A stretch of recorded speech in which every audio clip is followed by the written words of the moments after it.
tema da palavra hoje é: por que Deus deu dons espirituais à igreja? Por que Deus deu dons espirituais à igreja? Vamos ler 1 Coríntios 12, de 8 a 10. 1 Coríntios 12, de 8 a 10. A palavra de Deus fala assim: porque a um é dada, mediante o Espírito, a palavra de sabedoria, a outro, segundo o mesmo Espírito, a palavra do conhecimento. A um é dada, no mesmo Espírito, a fé, a outro, no mesmo Espírito, dons de curar, a outro, operação de milagres, a outro, profecia, a outro, discernimento de espíritos. A um é dada a variedade de línguas, e a outro, capacidade para interpretá-las. Amém? Até aí. O Senhor nos direcionou para pregarmos sobre os dons do Espírito. Amém? Durante esse ano nós vamos falar bastante sobre isso, porque foi a direção do Senhor, né? Nesse texto que lemos, o apóstolo Paulo lista alguns deles, não são só esses, são alguns, né, que ele lista aqui.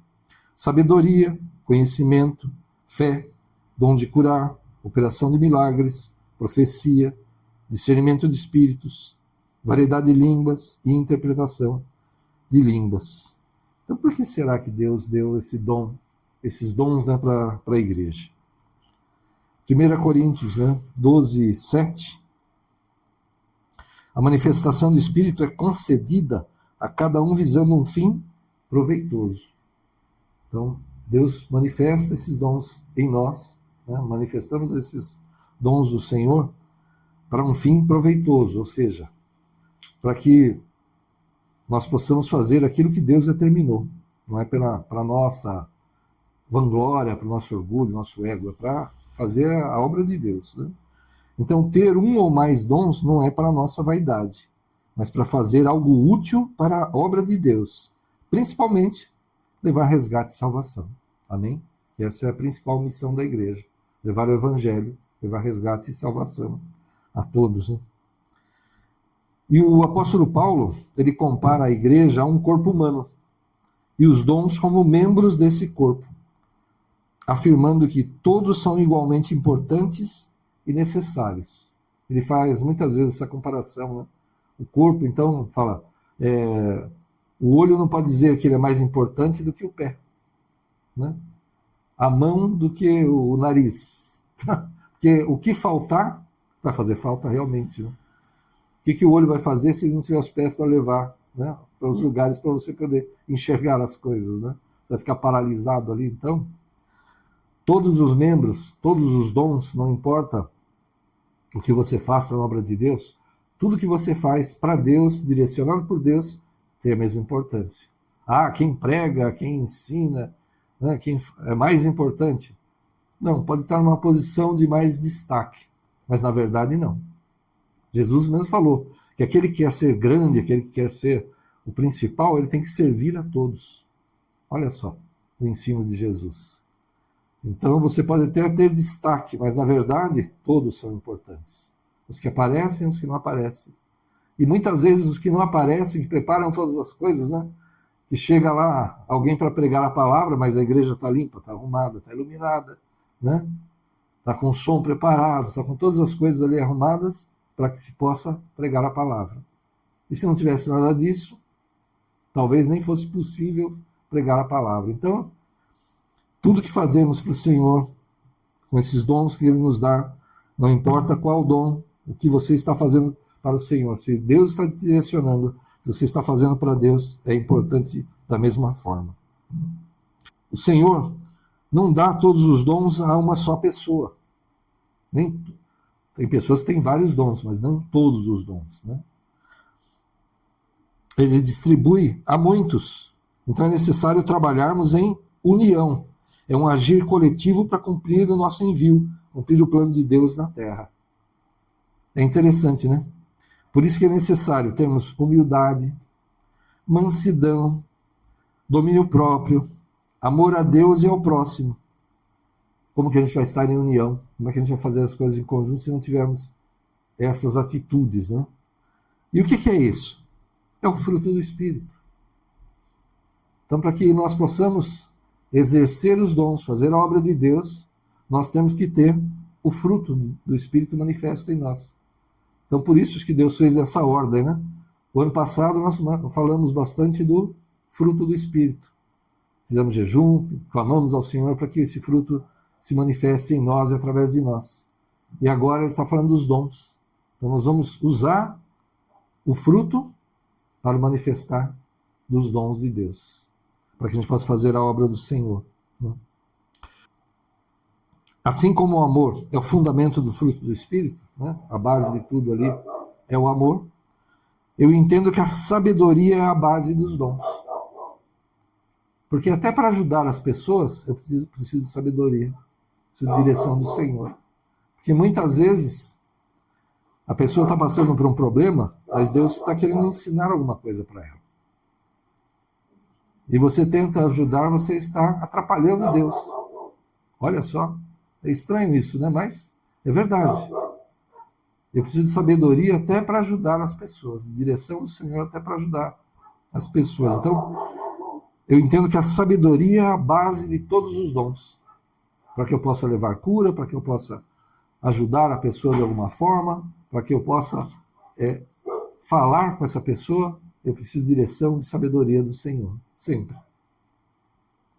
Tiago 1,5 fala assim: se algum de vocês tem falta de sabedoria, peça a Deus, que a todos dá livremente, de boa vontade, e lhe será concedida. Amém? Você acha que você tem falta de sabedoria? Todos nós, na verdade, que temos falta de sabedoria, né? Vamos sempre clamar ao Senhor para nos dar direção, dar sabedoria para agir em nome de Jesus, né? E eu já falei sobre uma situação que eu vivi, mas enquanto preparava a palavra, eu lembrei disso, e mostra bem o dom de sabedoria em ação. E pelas circunstâncias você vai entender que é Deus mesmo agindo, né? Uns 3 meses depois que eu aceitei Jesus como Senhor e Salvador, que eu me converti, eu me batizei. Então foi rapidinho, foi pouco tempo, logo depois da minha conversão, que eu fui me batizar. Então eu conhecia pouquíssimo a Bíblia, não tinha sido ministrado. Eu acho que eu tinha lido o livro, o Evangelho de Mateus só, até aquele momento. Então eu conhecia muito pouco, né, da palavra do Senhor, né? E o que eu fiz? Eu fui convidar meu pai, que na época era espírita, né? Hoje ele fala que não está meio afastado, tá, mas não se converteu ainda. O Senhor está trabalhando na vida dele, né? Mas na época é espírita mesmo, praticante lá de centro espírita e tal. Eu falei, eu vou convidar meu pai, né? Para ir, meus pais, na verdade, né? Para ir ao meu batismo. E eu sabia que não ia ser uma coisa fácil, vamos dizer assim, uma batalha espiritual. Já sabia disso, né? Até pedi para o irmão que ministrou a minha pastora, para que ele fosse junto, né? Mas foi interessante. Cheguei lá, na casa do meu pai, estava lá um amigo dele que tinha, acho que, uns 40 anos de espiritismo. Conhecia, assim, tudo que é livro, tudo que é coisa de espiritismo, profundamente. E eu fui lá convidar meu pai, né? Cara e coragem, né? Cara de pau, eu tenho bastante. Fui lá. Aí, convidando meu pai, esse amigo dele junto ali, falou, peraí, será que você sabe o que você está fazendo? E ele veio com uma questão assim, olha só. Eu ali, novo convertido, conhecendo pouquíssima palavra, ele falou assim, você me responda. Jesus, o príncipe da paz, ele entrou lá no templo de Jerusalém, fez um chicote lá de cordas e começou a dar chicotada naquele povo, virou mesa com a maior violência, expulsou todo mundo de lá. Como assim o príncipe da paz fez uma coisa dessas? Ao detalhe. Nesse pouquíssimo tempo que eu tive de ministração, né? E para conhecer a palavra de Deus, numa das conversas que a gente estava tendo ali, eu, a Tânia e esse irmão, o Elde, que pregou para a gente, estava falando dessa passagem de Jesus expulsando os vendilhões do templo ali. Aí que Deus colocou na minha mente, no meu coração. Ele falou assim, sim, eu nunca tinha ouvido isso. Jesus fez isso no templo, mas quando você o recebe como Senhor e Salvador, ele entra no templo do Espírito Santo que você passa a ser e expulsa todo o mal. Ele vem e te purifica, ele te limpa, Então, espiritualmente, ele fez isso realmente. Ele entrou no templo, expulsou todo mundo que estava lá transformando o templo, a casa de oração, né? Que representava o local de encontro, né? Com o Senhor, num comércio, né? Numa coisa que não tinha nada a ver com o que ele deveria ser feito ali. Então ele fez realmente isso, mas espiritualmente ele faz isso. Ele entra nas nossas vidas e tira tudo que é ruim de nós que nos tornamos templo do Espírito Santo. Aí então, aí ele fez a pergunta. Deus já tinha me falado algo que eu nunca ouvi. Novo convertido, olha só a profundidade disso. Só pode ser Deus. Você acha? Deus. Aí eu falei para ele assim, tá na Bíblia? Ele falou, tá, então é verdade. Aí ele já ia responder que eu continuei falando, peraí, tem outra coisa. Jesus fez isso porque está escrito, então ele fez mesmo. Só que aí eu dei essa explicação, essa interpretação espiritual para ele. Sabe quando a pessoa perde o rumo? Fica lá alguns segundos assim, tentando encontrar alguma palavra para dizer, como se ele tivesse levado um soco. Aí quando ele conseguiu falar de novo, ele falou, meu pai, deixa que ele sabe o que está fazendo. Olha só. Quem é que falou ali? Fui eu? Quem é que teve sabedoria? Eu? Nem hoje acho que eu teria essa sabedoria, essa profundidade, se eu fosse estudar, tá, né? Se não fosse Deus falando, né? Como é que eu ia ter essa sabedoria? Deus. Amém? E já teve situação que também eu ministrando uma pessoa, depois ela veio falar comigo depois de uns dias, falou, você falou aquilo, eu falei, é verdade. E você falou isso. Eu não lembro disso, não. Aí você falou aquilo, isso eu lembro. E você falou aquilo. Não, disso eu não lembro, não. Quem é que falou ali? Então, aí eu já tinha bastante experiência, né, com Deus, então eu devo ter falado muita coisa do que eu sei. Só que nem eu lembrava de metade das coisas, porque não fui eu que falei. Foi Deus que deu essa sabedoria ali para falar. E a pastora Tânia, ela tem o dom de conhecimento. Sabedoria e conhecimento são diferentes. Depois a gente vai entrar mais profundamente nesses detalhes, vamos dizer assim, né? Mas o que é esse dom? Ela está orando pela pessoa, está lá, né, fazendo uma libertação, alguma coisa assim, e ela fala para a pessoa um monte de coisas que a pessoa não lembra, que a pessoa não sabe. E a pessoa fala, não sei disso, acho que não tem isso, não aconteceu isso, não tem essa coisa, não tem, lá em casa não tem isso. Aí passam uns dias, a pessoa volta e fala, pastora, eu achei tudo que você falou, e aquilo que você falou da minha família, que aconteceu, eu fui perguntar lá para pai, mãe, para avô, sei lá o quê, e falaram exatamente isso. Nem a pessoa sabia, lembrava, e Deus usa a pastora e dá esse conhecimento para ela de coisas que ela não sabe e que ela nunca viu. Como é que ela ia saber da vida da pessoa que nem a pessoa? Deus. Amém? Deus. É dom do Espírito. Deus usando as nossas vidas dessa forma, né? E outra coisa que a gente tem visto bastante na igreja, né, entre outros milagres, né, é a cura. Amém? Sentença de câncer cai por terra. Sentença de morte por problema de falência de órgão cai por terra. Sabe? Sentença de síndrome de Down na gravidez cai por terra. Estava errado o médico por falar isso? Não. Ele fez os exames, ele pesquisou. O que deu de resultado é isso. A ciência fala isso. Mas a última palavra é do Senhor. Dom de cura. Deus tem usado a igreja nisso também. Amém? Então, nem ia fazer isso, mas durante o louvor, né, foi lembrado, né, desse caso do que nós temos aí na igreja, do rapaz que estava no hospital com um problema sério na coluna por causa do acidente. Então vamos levantar um clamor? Vamos orar. Amém? Aleluia. Senhor, em nome de Jesus, nós sabemos, Senhor, que não somos nós, Senhor, que na tua paciência, na tua misericórdia, Senhor, no teu amor, no teu perdão, o Senhor usa as nossas vidas, nos levantou como igreja, como intercessores, Senhor. E na autoridade dada por Cristo, Senhor, por ti, Senhor, a igreja, para repreender enfermidades, nós repreendemos esse problema na coluna, essa fissura, não importa se é natural, se é espiritual, cai por terra agora em nome de Jesus. Nós profetizamos, tomamos posse da cura, da restauração, aquilo que os médicos não conseguem fazer. Senhor, vai lá e opera, Senhor, coloca a tua mão. Que procurem o problema e não encontrem, Senhor. Encontrem uma cicatriz, encontrem um problema resolvido. Não entendam, Senhor. Falem que foi erro médico, erro de diagnóstico, mas nós sabemos o que é. É o teu milagre, é o teu agir.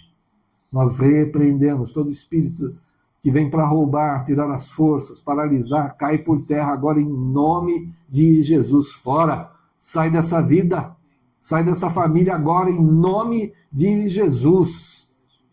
E nós profetizamos, tomamos posse da cura e da restauração e do testemunho em nome de Jesus. Ô Senhor, Espírito Santo, vai, Senhor, e opera, Senhor, naquilo que for necessário, guia a mão dos médicos, Senhor, para o procedimento, tratamento, tudo que precisa ser feito, Senhor, mas seja feito debaixo da tua direção, Pai, da tua unção. Em nome de Jesus, nós repreendemos. Todo plano do inimigo já está rasgado, destruído e anulado, mas tudo aquilo que veio para tirar as forças, tirar a vida, cai por terra e trará honra ao nome do Senhor. Porque é isso que nós profetizamos e tomamos posse, da restauração completa e do testemunho que nós vamos receber em nome de Jesus. Amém. Glória a Deus. Aleluia. Pode aplaudir o Senhor, amém. Nós vamos receber esse testemunho. Amém? Em nome de Jesus. E eu creio que um dos objetivos dos dons é que a manifestação sobrenatural deles mostra o agir de Deus, seus sinais, seus milagres, e assim as pessoas acabam crendo no Evangelho. Não que seja obrigatório, mas quando a pessoa vê algo sobrenatural acontecendo, ouve um testemunho, isso toca profundamente. E isso acaba trazendo vidas para o Senhor. Então, um dos motivos, dos objetivos de termos dons, do Senhor dar esses dons à igreja é esse, para que as pessoas vejam os sinais, vejam os milagres do Senhor e venham para Cristo. João 14, de 12 a 14, fala assim: digo-lhes a verdade, aqui é Jesus falando, digo-lhes a verdade, aquele que crê em mim fará também as obras que tenho realizado, fará coisas ainda maiores do que estas, porque eu estou indo para o Pai. E eu farei o que vocês pedirem em meu nome, para que o Pai seja glorificado no Filho. O que vocês pedirem em meu nome, eu farei. Nós pedimos em nome de Jesus. E o milagre é com Ele. Deus sabe todas as coisas. Marcos 16, de 15 a 18, fala assim: e disse-lhes, aqui é Jesus novamente falando, e disse-lhes: ide por todo o mundo, pregai o evangelho a toda criatura. Quem crer e for batizado será salvo, mas quem não crer será condenado. E esses sinais seguirão os que crerem. Em meu nome expulsarão demônios, falarão novas línguas, pegarão nas serpentes, e se beberem alguma coisa mortífera, não lhes fará dano algum, e porão a mão sobre os enfermos e sararão. Amém? Promessa do Senhor. Nós queremos, vamos impor as mãos, vamos clamar pelos enfermos e eles sararão em nome de Jesus. Amém? E Deus tem manifestado esse dom na igreja e nós veremos novamente manifestar o Senhor em nome de Jesus. Então, busquem os dons do Espírito, peçam a Deus pelo derramar deles. Assim o Senhor usará a sua vida para levar o Evangelho, para que você seja bênção em tua família, em todos os lugares que você estiver. Amém? O Senhor vai usar a tua vida através desses dons. Peça mesmo o manifestar do fruto do Espírito na tua vida. Peça o derramar da sabedoria do Senhor para que você possa fazer a obra do Senhor debaixo da direção dele, conforme a vontade dele, até, como a gente falou, para ajudar as pessoas, para fazer aquilo que aparentemente é bom e talvez não seja a vontade do Senhor. A gente tem que, né? Pedir a direção do Senhor sempre. Senhor, nós vamos clamar, nós vamos orar, mas que seja feita a tua vontade, a tua forma e no teu tempo. Né? Nós vamos sempre colocar dessa forma. Né? Nós estamos aqui clamando pela cura, pela restauração, em nome de Jesus, cumprindo a palavra do Senhor. E Ele fará. Ou um milagre instantâneo, que os médicos vão procurar lá o problema e não vão encontrar. Ou Ele vai dar uma sabedoria a esses médicos que eles não tinham para trazer a cura. Mas é o Senhor operando. Amém? Aleluia. Feche os teus olhos, vamos orar. Senhor, em nome de Jesus, quem somos nós, Senhor, para que o Senhor atente para as nossas vidas, Senhor? Para os problemas que temos, Senhor, para as dificuldades que temos, Senhor. Mas o teu amor, Senhor, o teu amor tão grande, Pai, na tua paciência, tão grande também, Senhor, na tua misericórdia, no teu perdão. O Senhor cuida de nós, apesar de todo erro, Senhor, todo desvio, todo pecado. Ajuda-nos, Senhor, que se manifeste em nós o teu fruto, Senhor. E derrama os dons, Pai. E usa as nossas vidas, Senhor, como em Pentecostes, Senhor. Que aqueles 120 saíram falando, Senhor, em línguas estranhas, Senhor, em línguas que não conheciam, glorificando o teu nome, falando das tuas maravilhas, glorificando, Senhor. Pai, honrando a ti, Senhor. E aquelas pessoas que estavam ali não entenderam o que estava acontecendo. Mas o teu servo, Pedro, falou ali, se converteram 3.000 almas. Aleluia, Senhor. Derrama os teus dons sobre nós, Senhor. E usa as nossas vidas, Senhor, para que possamos dar frutos para ti, Senhor. Que as pessoas não entendam como temos paz, como temos sabedoria, como temos essa tranquilidade diante de situações difíceis, Senhor. Eles não entendam, mas que quando perguntarem nós possamos falar de ti, Senhor. Da tua presença em nós, do teu agir, do teu mover, de todos os milagres que o Senhor já fez em nós, através de nós, e por tantos que já vimos, Senhor, tantos testemunhos, Senhor. Vamos falar, vamos testemunhar, vamos levar o teu evangelho dessa forma, Senhor, em nome de Jesus, e dar frutos para ti, frutos de vida, Senhor, de resgate, de salvação de muitos. Usa mesmo a tua igreja, Pai, e opera, Senhor. Opera em nome de Jesus, Senhor. Perdoa-nos, ajuda-nos, Senhor, a fazer todas as coisas conforme a tua vontade. Nos dá maior domínio próprio, Senhor, para que não caímos nas armadilhas do inimigo, Senhor. Em nome de Jesus, Senhor, para que possamos, em tudo que fizermos, Senhor, honrar ao teu nome, Senhor. E, Senhor, que as pessoas possam olhar para nós e ver um pouco de ti. Imagem e semelhança tua, sim, Pai. Sal da terra e luz do mundo conforme a tua vontade, Pai. Usa mesmo as nossas vidas, Senhor. E já tomamos posse, Senhor. E que durante esse ano o Senhor vai derramar novos dons, aperfeiçoar os dons que já temos e usar as nossas vidas. Em nome de Jesus, nós temos certeza disso, Senhor. E já tomamos posse desse milagre pelo qual clamamos hoje, Senhor. E já te damos graças porque sabemos que o Senhor já está agindo, Senhor. Em nome de Jesus. Amém. Glória a Deus.